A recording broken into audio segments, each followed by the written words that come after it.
Les toits de Paris font rêver. Ils sont reconnaissables entre tous. Ils inspirent les peintres, les cinéastes, les photographes, les publicitaires, les écrivains et les poètes. De leurs camailleux de gris émergent les plus beaux monuments. Au début du XIXe siècle, la découverte du laminage du zinc par la Société des mines et fonderies de la Vieille Montagne allait complètement transformer le paysage de Paris.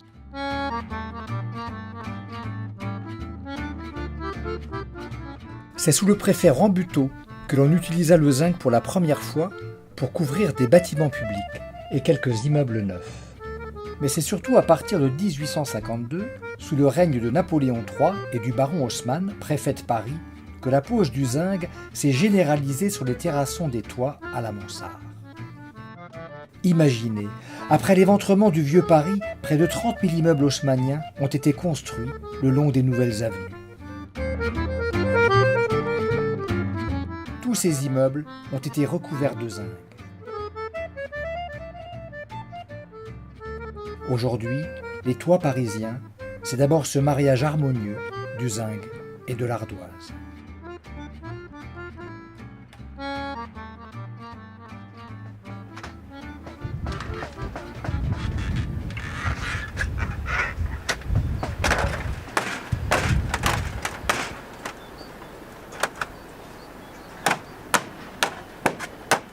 Mais ces toits s'entretiennent. Leur réfection intégrale nécessite un savoir-faire bien particulier. C'est le travail des couvreurs parisiens. Ça va la guerre.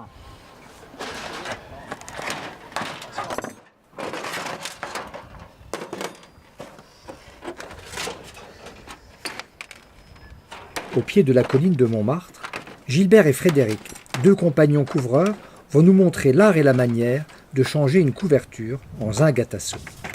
Ce style bien parisien qui recouvre 80% des toitures de la capitale. Nous les avons suivis dans les différentes étapes de leur travail sur un même pan de toit.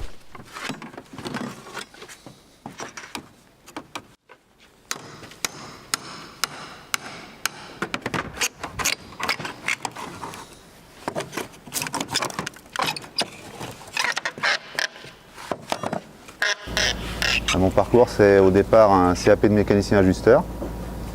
Et n'ayant pas trouvé ma voie dans ce métier, je suis entré en couverture. Voilà, simplement. Et j'ai suivi quelques formations pour me mettre à niveau. Et j'ai progressé et me voilà maintenant chef de chantier. Le pied de biche et le marteau sont les outils indispensables pour réaliser le décrapouillage. Un terme de métier qui désigne toute la phase de préparation du toit. Il faut arracher les vieux bacs de zinc, casser sans ménagement ce que d'autres couvreurs avaient patiemment posé il y a 50 ou 60 ans. C'est ainsi que de toit en toit, Paris est un chantier permanent, une gigantesque peau de métal, un derme et un épiderme qui se renouvellent çà et là. Une nécessité pour garantir aux immeubles leur imperméabilité, leur isolation et leur ventilation. Les vieux bacs de zinc sont pliés et compactés au marteau, mais surtout au pied.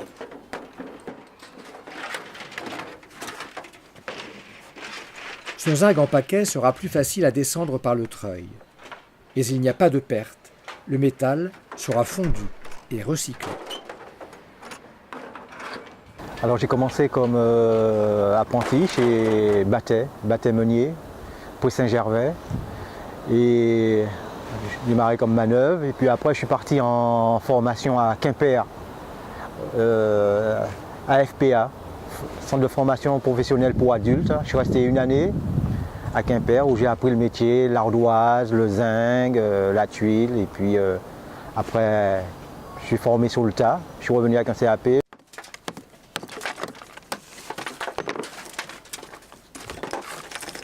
Le vieux zinc a été déposé. Il faut maintenant s'attaquer aux gouttières.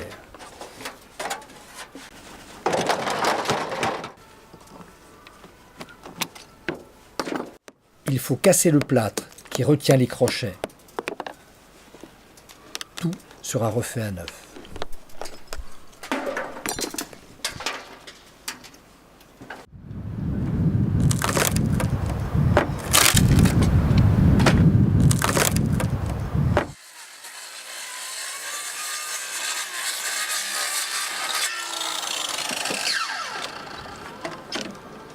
La vieille volige, constituée de planches de bois, est découpée à la scie circulaire et arrachée au pied de biche. À cause de son usure, elle oppose peu de résistance.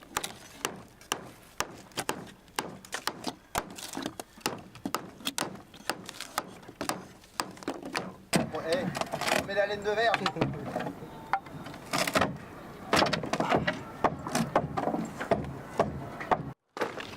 En mettant la charpente à nu, les couvreurs peuvent vérifier son état.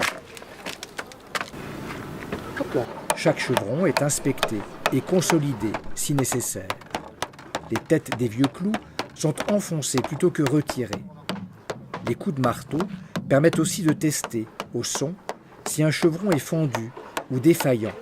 Dans ce cas, il sera remplacé. Une structure saine participe de la longévité de la couverture.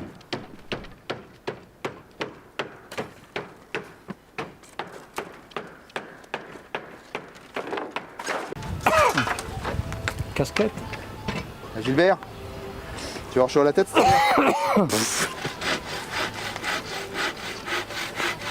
C'est une casquette de couvreur. Je sais pas, mais c'est sûrement au couvreur, oui. Ah ben elle a fait... elle date, hein. Ah, elle est vieille celle-ci. Hein. Elle a bien 60 ans.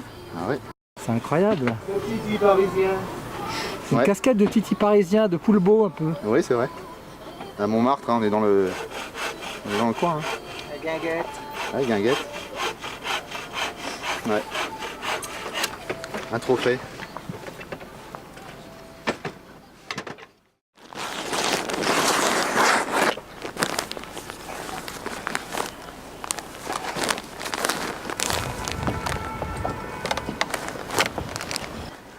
À l'époque d'Haussmann, il n'y avait pas d'isolant sous les combles des immeubles.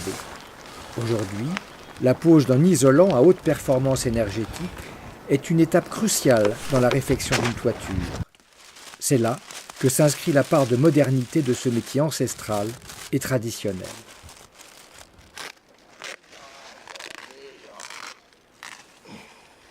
En étalant une double épaisseur de laine de verre sous le comble, avec le même soin que s'il y préparait un lit, le couvreur contribue au confort thermique de l'immeuble, participe aux économies d'énergie et répond ainsi aux exigences imposées par le Grenelle de l'environnement.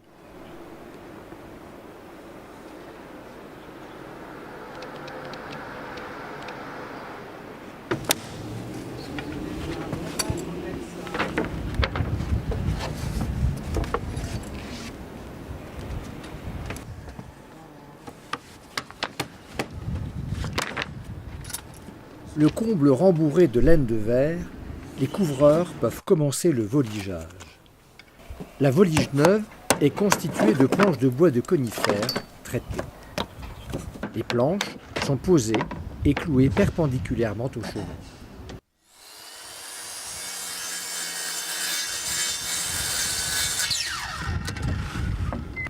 Les couvreurs veillent à ce que le voligeage présente une surface bien plane et unie, car c'est sur la volige que reposeront directement les bacs de zinc.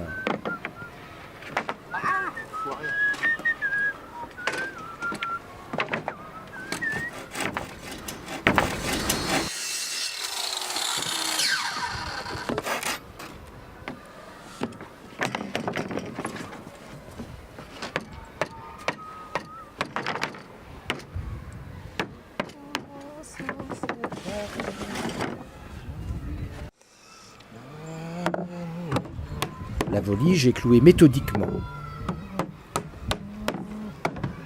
Chaque clou qui la traverse vient s'enfoncer dans les chevrons de la charpente.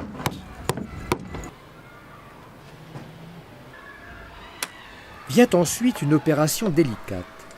C'est le lignage au cordeau. Chez les couvreurs, comme chez les charpentiers, on appelle ce geste « battre le trait ». ou claquer le trait. Il consiste à marquer, à l'aide d'un cordeau enduit d'ocre rouge, des traits dans le sens de la pente et sur toute sa longueur.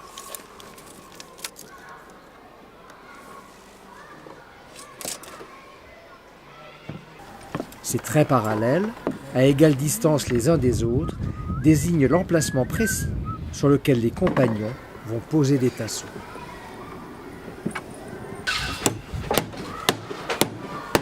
Ces tasseaux sont cloués dans la volige en même temps que les pattes à tasseaux.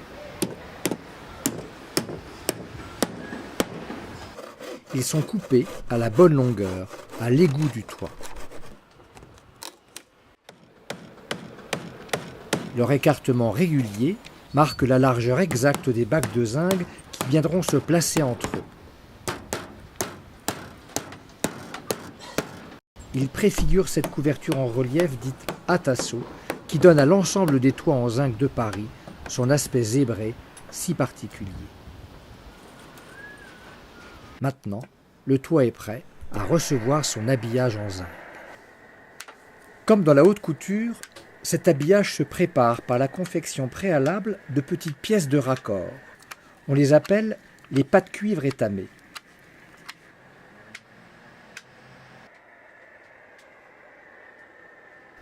Un petit coup de pinceau trempé dans un acide mordant appelé esprit de sel permet de décaper la pâte cuivre pour faciliter la soudure à venir.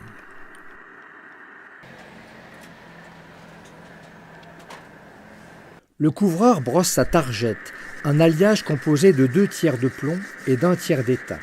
Elle servira à toutes les soudures. Puis, avec sa targette, il étame la panne de son fer à souder sur un bloc de sel d'ammoniac. Je suis en train d'étamer mes pattes cuivre. Ça va servir à quoi? Ça sert à divers endroits sur le toit, hein, pour fixer des bancs de porte-solin par exemple, pour fixer des jouets de lucarne, des côtés de lucarne. Ça sert un peu partout. Nous verrons un peu plus tard comment ces pattes cuivre servent aussi à faire jouer la dilatation entre 2 segments de couvre-joint. Une goutte de cet alliage de plomb et d'étain facilitera la soudure de ces pièces de raccord. Le camion vient d'arriver. Ce matin, c'est la livraison du zinc.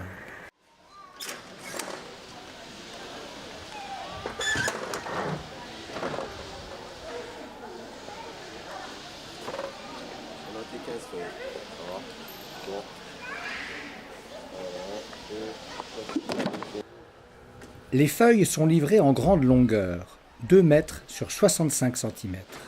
C'est l'une des tailles standards de fabrication chez VM Zinc, le seul producteur français de zinc laminé. L'entreprise a une longue histoire. Elle fut fondée en 1837. Elle s'appelait alors la Société des mines et fonderies de la Vieille Montagne.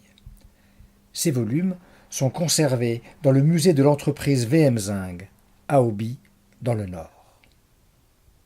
L'usine de laminage d'Auby a été construite en 1869. Elle a été détruite pendant les 2 dernières guerres, mais toujours reconstruite. Ce qu'il reste de l'usine désaffectée évoque le souvenir d'une belle aventure industrielle. Dès le milieu du XIXe siècle, les roues en fer remplacèrent les roues en bois. Ce laminoir hydraulique permettait de transformer en feuilles les lingots de zinc. La Société de la Vieille Montagne était aussi une aventure humaine. Leur travail était difficile, pénible et dangereux à proximité des fourneaux et des laminoirs. On entrait à la Vieille Montagne de père en fils et on avait droit à une pension de retraite. L'entreprise avait mis à disposition un lieu de prière pour les tout nouveaux immigrés venus d'Afrique du Nord. Au début du XXe siècle, les fondeurs munis d'une longue louche versaient le zinc en fusion dans des creusets en fonte pour en faire des lingots. L'usine d'Auby possédait 12 trains de laminoir et produisait alors 16 000 tonnes de zinc laminé par an. Les feuilles brûlantes étaient manipulées avec des pinces. Lorsqu'elles avaient atteint la finesse souhaitée, les feuilles étaient coupées aux tailles standards par une cisaille. Ces temps sont révolus, mais l'histoire de l'entreprise suit son cours. En 1970, la Société des mines et fonderies de la Vieille Montagne, qui deviendra VM Zinc, a construit une nouvelle usine à côté de l'ancienne et mis en service un nouveau laminoir. Le zinc en fusion, dans toute sa puissance tellurique. Avant d'arriver à ce flot, le zinc a été séparé du minerai par électrolyse, puis fondu dans un four à 500 degrés. Pour lui donner une meilleure tenue et une plus grande longévité, il a été additionné de cuivre et de titane aux proportions tenues secrètes. Au contact de l'air, le flot de métal produit ses cendres. De goulotte en goulotte, le zinc suit son cours vers une machine dite de coulée continue. Elle va lui faire subir une transformation métallurgique par refroidissement à l'eau.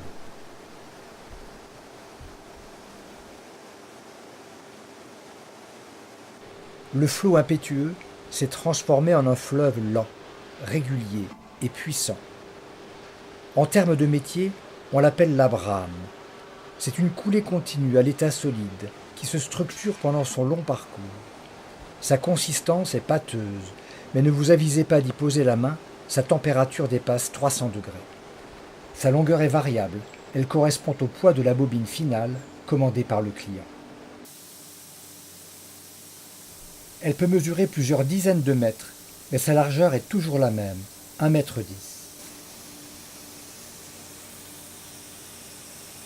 Elle a une épaisseur de 16 mm quand elle s'apprête à entrer dans le premier laminoir. Chaque étape de son parcours est sous haute surveillance. La brame de zinc vient de subir un premier laminage en passant entre les premiers cylindres. Elle s'est déjà affinée de moitié, 8 mm d'épaisseur. Le premier cap est franchi. En entrant dans la deuxième partie du premier laminoir, elle est arrosée d'une émulsion d'eau et d'huile qui facilite son laminage et assure sa planéité lorsqu'elle passe entre les cylindres d'acier.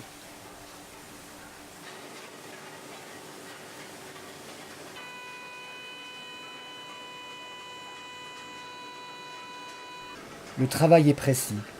La machine exécute les ordres. Mais elle est toujours accompagnée de la compétence et de la vigilance du lamineur. Le zinc qui sort de ce laminoir s'enroule sur une bobine. Son épaisseur est maintenant de 4 mm. Mais ce n'est pas encore le produit définitif. C'est la bobine mère. De cette cabine, les techniciens pilotent le laminoir finisseur et programment les épaisseurs demandées. La bobine mère est laminée sur 200 mètres à la minute. En 3 passes réversées, on obtiendra une nouvelle bobine de zinc d'une épaisseur finale de 0,65 mm, la plus courante sur le marché. Chaque bobine porte un numéro qui permet sa traçabilité. L'usine d'Oby produit 50 000 tonnes de zinc naturel par an et 700 références. Le zinc laminé de VM Zinc est conforme à la norme européenne NFEN 988 garantissant la pureté du produit d'origine, ainsi que la conformité aux caractéristiques mécaniques. La dernière étape consistera à débiter ces bobines de zinc en bobinaux ou en feuilles à la largeur voulue.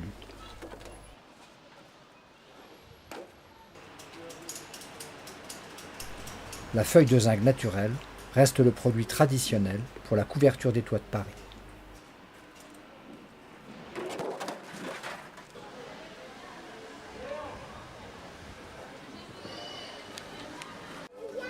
Ah, tu l'as trouvé? Ah ouais.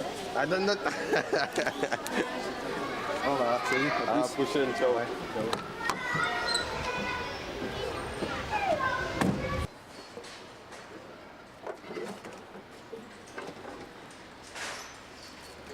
Avant de donner le feu vert à Frédéric pour commencer le levage des feuilles de zinc, Gilbert s'est assuré de la sécurité en interdisant momentanément l'accès des piétons sur la zone de l'opération.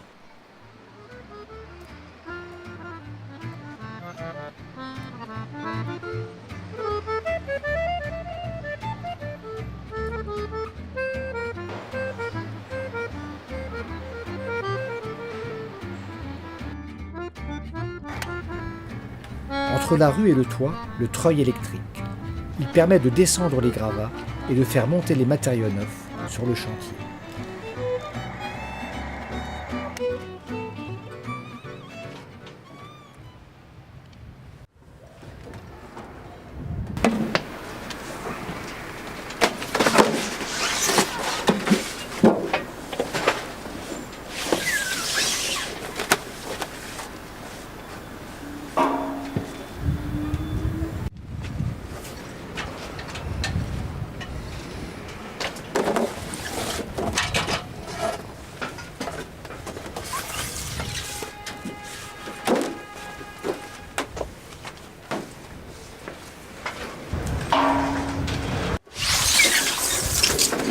Ces feuilles de zinc à l'état brut, encore toutes brillantes et glissantes, sont stockées dans la cabane des couvreurs. Elles vont être mesurées, pliées, découpées et bordées au millimètre près pour s'adapter à toutes les formes du toit. Ce matin, Frédéric vient de façonner une première feuille. Elle s'appelle désormais un bac en zinc. C'est Gilbert qui se charge de le fixer sur le toit. Pour transformer une feuille à l'état brut en bac ouvragé, le couvreur utilise d'abord ce curieux instrument en acier découpé et cranté. C'est une tracette. Chaque cran correspond à une mesure. Elle permet de faire une griffure à la largeur voulue, à quelques centimètres du bord de la feuille et sur toute sa longueur. Opération préalable au façonnage des reliefs. C'est un instrument personnel, presque fétiche. La feuille est positionnée entre les mâchoires plates de la table à plier. On l'appelle aussi la plieuse ou la bécane. Elle trône au centre de la cabane des couvreurs. Elle a une belle histoire, une histoire bien parisienne. La rue Oberkampf, commerçante et populaire, au croisement de la rue Jacquard. C'est là, au numéro 69, que les frères Auriol créent en 1872 une quincaillerie industrielle. 25 ans plus tard, Henri Fondeur rachète le fonds de commerce et crée les établissements Fondeur et Fils et Gendre.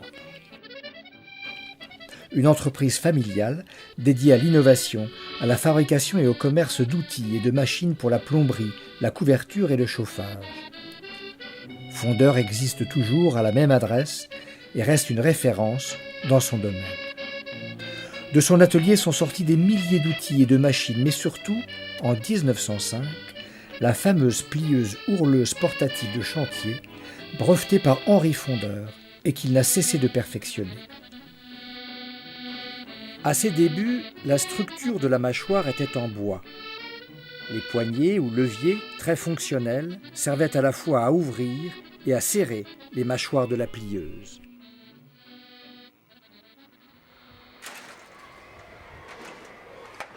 Aujourd'hui, la plieuse est entièrement en aluminium avec des profilés et des charnières en acier. La feuille de zinc en grande longueur est devenue un bac avec ses reliefs latéraux et ses plis pour les agrafures. Il est prêt pour la pose. Quand l'un prépare le zinc, l'autre le pose, mais le plus souvent, les couvreurs s'entraident pour gagner en efficacité. Un toit se construit en équipe.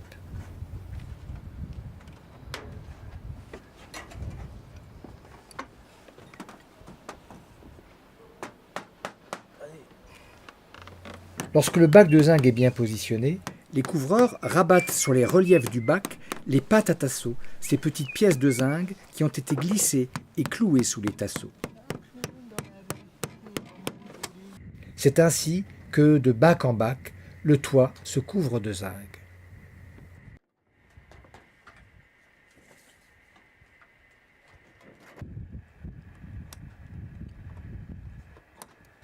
Frédéric dessine les croquis des petites pièces de zinc et note leurs mesures. C'est le calpinage. Lorsqu'il arrive au niveau du faîtage ou le long d'un arrêtier, le couvreur doit faire du sur-mesure. Toutes ces mesures prises sur le toit vont être reportées sur la feuille de zinc. C'est dans ce va-et-vient entre le toit et l'établi que le couvreur montre son efficacité, fruit de son expérience, et que s'illustrent ses qualités physiques indissociables de ses capacités intellectuelles.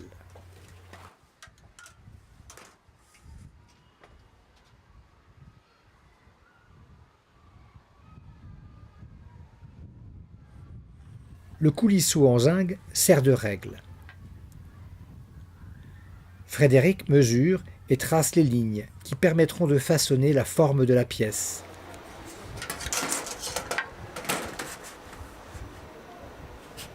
La hauteur de ses reliefs latéraux et de ses agrafures. Le travail est précis, l'œil attentif. Car lorsque commence la découpe du zinc, l'opération est irrémédiable. La cisaille pélican est entrée en action. L'expérience guide la main. On se souvient d'Émile Zola décrivant le couvreur Coupeau dans son roman L'Assommoir. Et tout là-haut, dans le ciel clair, écrivait-il, l'ouvrier taillait tranquillement son zinc à coups de cisaille, penché sur l'établi, pareil à un tailleur coupant chez lui une paire de culottes. L'art du zingueur ressemble à de la couture, de la haute couture sur les toits de Paris. On revient à la plieuse pour façonner définitivement ce qui a été pensé, calculé, mesuré, tracé, découpé. Elle produit l'objet final, sans bavure.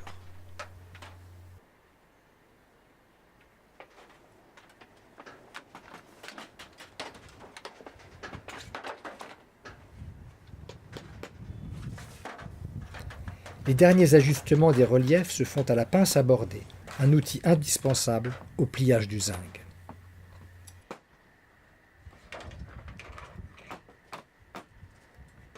Une pièce bien conçue vient se positionner parfaitement. Alors, j'ai choisi ce métier de la couverture pour la liberté. On est au grand air et pour j'adore la matière du zinc. J'adore plier le zinc. Enfin, j'aime la couverture en fait, en général. Alors oui, j'aime la variété des matériaux. Oui. On ne fait jamais la même chose. C'est très. Il n'y a aucune toiture qui se ressemble. Niveau matériaux, niveau forme géométrique.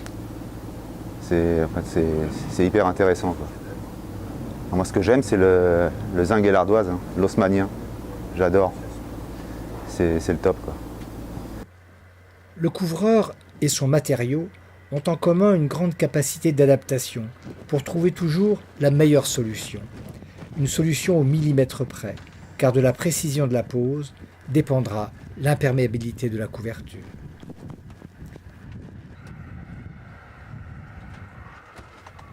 Ce pan de toit est presque entièrement couvert, mais en apparence seulement. Reste maintenant à souder certaines pièces entre elles.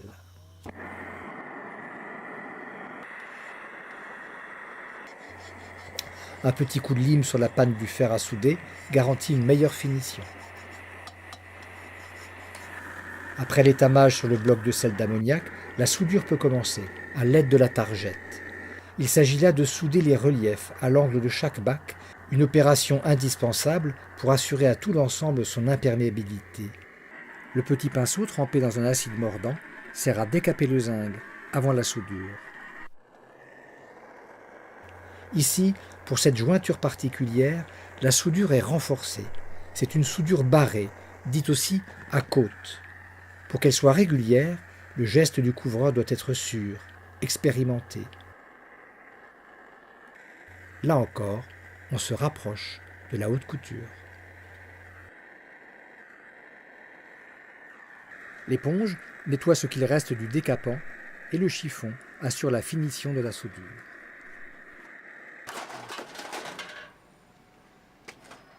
Voici la pièce indispensable qui va finaliser la pose d'une couverture dite en zinc à tasseau. Il s'agit du couvre-joint. Il y a quelques décennies, les couvreurs les fabriquaient eux-mêmes dans la cabane de chantier. Aujourd'hui, ils sont usinés et livrés en grande longueur. Il faut les ajuster et les préparer. Fabriquer puis souder minutieusement un talon de couvre-joint demande de la patience et de l'adresse. Voici l'extrémité qui sera placée à l'égout du toit. Les couvre-joints viennent couvrir les tasseaux de bois. Ils donnent au toit parisien leur aspect définitif et si particulier de zébrure en relief. Dans ses mesures et ses découpes, le couvreur doit tenir compte d'un phénomène physique, la dilatation du zinc. Le calcul des jeux de dilatation et de retrait doit être parfaitement maîtrisé. Les segments des couvre-joints sont fixés entre eux par cette fameuse pâte cuivre étamée qui avait été préparée dans la cabane du couvreur. Elle est soudée sur le couvre-joint inférieur.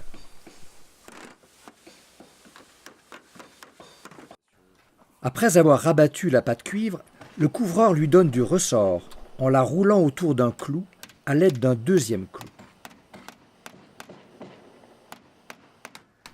Le ressort une fois modelé sous les coups du marteau, il retire le clou. Cette astuce permet de laisser entre les couvre-joints un petit espace pour la dilatation du zinc. Gilbert, ça fait combien de temps qu'on est là 2 mois? Dès demain, Gilbert et Frédéric commenceront un autre chantier, car le travail ne manque pas sur les toits de Paris. J'aime bien mon métier parce que bon, ça nous permet de voir différentes toitures, on change de quartier, on n'est jamais situé à la même arrondissement. Et puis aujourd'hui, ça va être de la tuile, ça va être du zinc, l'ardoise. L'environnement va changer. C'est un métier, il y a beaucoup de variétés, beaucoup de techniques. Puis bon, on n'est pas enfermé dans un bureau, on est au grand air. Voilà, c'est ça. L'environnement, c'est tout. Ouais. Et puis le plaisir, la joie. Voilà. Les travées de zinc et les chatières, les noues, les couvre-joints et les pattes-doigts, les gouttières anglaises, les habillages de lucarne, les Velux encastrés. Toutes ces pièces en zinc ont été posées et soudées à la perfection pour que le toit soit totalement étanche, ventilé et qu'il soit beau. En 2017, le ministère de la Culture a inscrit le savoir-faire du couvreur zingueur parisien à l'inventaire des biens culturels immatériels français.